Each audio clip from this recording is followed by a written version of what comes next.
Alright guys, dito kami papagawa sa vulcanizing. Kasi nasiraan kami dun kanina sa may biyahe namin, sa may kumpanyang kartel. Nasiraan kami, papalitan ng gulong kasi alanganin na. Alanganin ng gulong tapos papalitan ng interior. Alright guys, oh. So isang mato namin ginagamit kanina.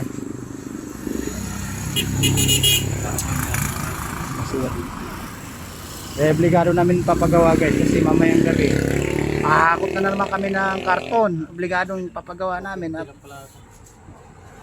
papagawa namin kasi gagamitin, obligado dalawang motor gagamitin namin. Tapos alanganin na yung gulong, bibitak-bitak na sa gilid. Oh.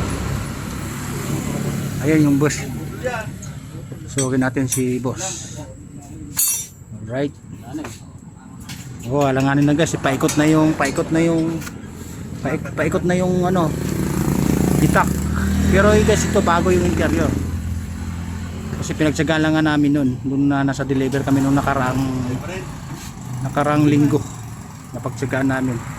Kaya lang sayang yung interior dahil sa bago tapos bumigay yung gulong. Nakita naman namin, pinag-ubra na lang yung gulong dahil malayo, uwi pa kami para kukuha ng gulong. Sayang naman yung oras at andun na mismo, di ba? Yan, may ginagawa si boss. Yan. Ayaw kuya. Hindi kaya. May topo ka ano. Naulo stress. Ayaw.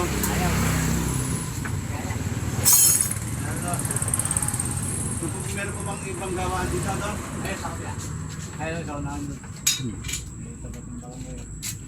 Nalulosod. Baka meron silang tubo, ano?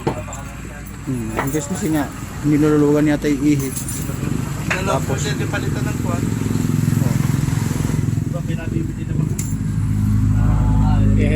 Alright guys, so kuya kasi malulustog kapag pinipilit yung ihi.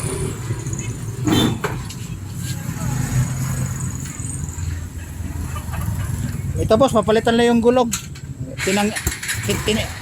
Tinanggal na namin yung sa may unahan para hindi na masyado hirap. Alright. Ayan, may na-extra pa guys.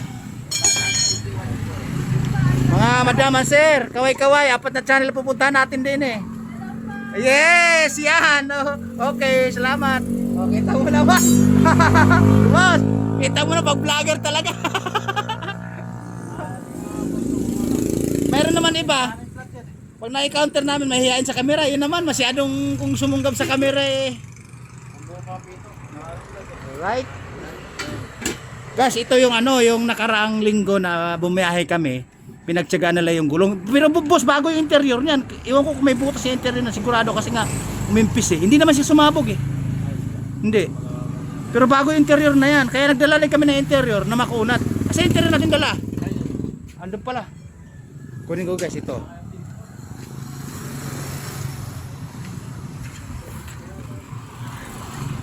So guys, kasi ito guys, original na interior to, makunat. Kahit luma siya, original yan. Pagpipilian na lang kung ano yung match. Pero tignan namin kung obra pa yung interior na to. Kung maliit ang butas, pwede na siguro i-vulcanize o magpapalit. Right? Kasi guys, pag sa hanap buhay kasi obligado papagawa mo, hindi mo pwedeng bukasin eh. Hindi aabutin ng siyam-siyam ora mismo, dapat gawa kaagad. Para tuloy-tuloy ang business, tuloy-tuloy yung income. O diba, yan ang sinasabi ko sa inyo. Right, may kaibigan tayong masipag. Medyo gusto. Ano kaya ano? Oo eh. Biyak na ba ito ako? Siyado ka naman. Biyak na ba? Bago boss yan eh. Kita mo, siguro wala pang 2 linggo yan boss. Baka naipit nga lang. Yun guys,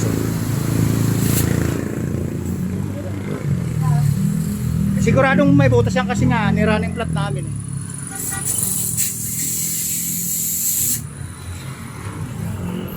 Alright guys, tignan mo naman.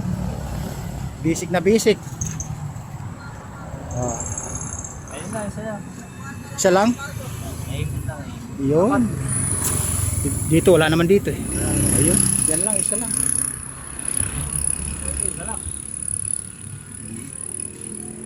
Alright guys, ito yun. Pwede daw yun eh. Parang ito hindi magagamit to. Tapos papalitan na namin siya ng gulong dahil manipis na naman. Bukod sa manipis, bitak-bitak na yung gilid, kararing flat. Alright. Iipipuin mo baka may timo. Tignan mo kasi guys, ang basta ang gamit na kumikita araw-araw, hindi po pwede yung bukasin, hindi pwedeng maya-maya, hindi pwede abutin ng siyam-siyam pag araw-araw mong ginagamit.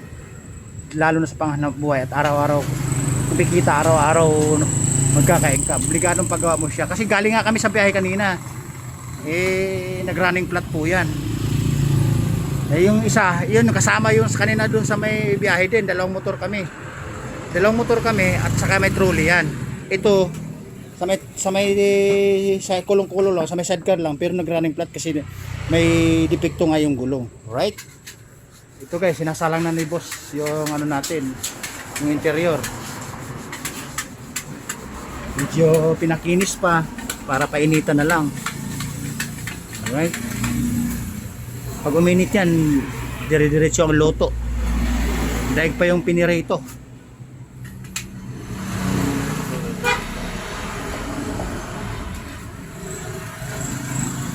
Ayan.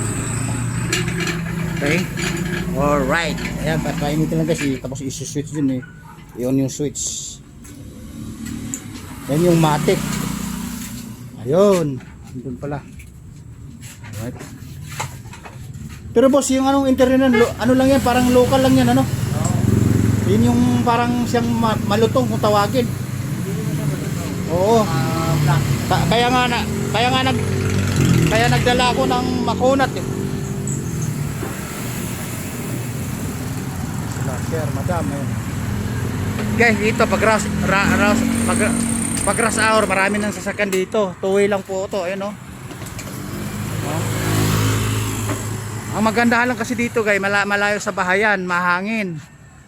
Press ang hangin. Alright? Oh. Yun. Dito sa kabila na yan, may sapa po dyan. Sa may ganun na yan, sa gawin na yan. May sapa. Alright? Tapos pag rush hour, madaming sasakyan. Diba? Kita nyo na. May tire po doon, ng Globe yata o Smart. Alright. Boss, ano ba yan? Hapunan, tanghalian? Ay yes! Ayun guys, oh. Nakita nyo na. Gustong kumita ng pera, gusto magkaroon ng income, pati pagkain niya, late na rin. Sobrang busy. O, diba? Nakita nyo na? Ay, akala ko hapunan boss eh. Tanghalian pala. O, ayan pa lang guys. Ito na ha. Medyo magdilim lang. Ayan pa lang ang tanghalian niya. Pero ang hapunan niya, baka alas 12 na ng gabi. O baka bukas na ng maga kasi matutulog na yan. Mamahinga na yan. Diba? O guys, ito si ano. Sino yan? Si Jaguar ba ito? Jaguar po. Oh. Yun yung pagkaganyan na aso, matatalino yan, oh. Basta kakaiba yung dating ng balahibo. Matalino yung aso na yan. Kaya inaamoy ka eh. Oh. Right guys? So, kita nyo naman. Ito sa kabila na to, car wash din po yan. Tapos yung tabi nila ay isa lang may-ari. Vulcanizing to. Right? Kaya marami silang pagkikitaan araw-araw. Business is prior everyday income. Right? Alright guys, papaano yan? Ayun o. Ay, may, ayan. Ha? Maganda yan. Pang off-road. Alright guys, papaano yan? Medyo mahaba na tinatahak natin mula Isabela, Davao na. Dadaan pa tayo Mactan, Cebu. Alright. Medyo magpapaalam na tayo. Ha? Alam na naman si biyaherong mabunganga, naingay, madaldal. Hindi nawawala ng kwento. Alright. Hindi nawawala ng kwento.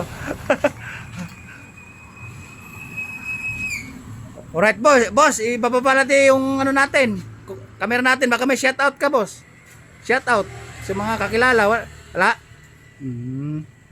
Alright guys, ulitin ko. Sa kahanap buhay, masyadong galit sa pera, ang tanghalian ay hapon na. Akala ko hapunan na. Alright. Baboy!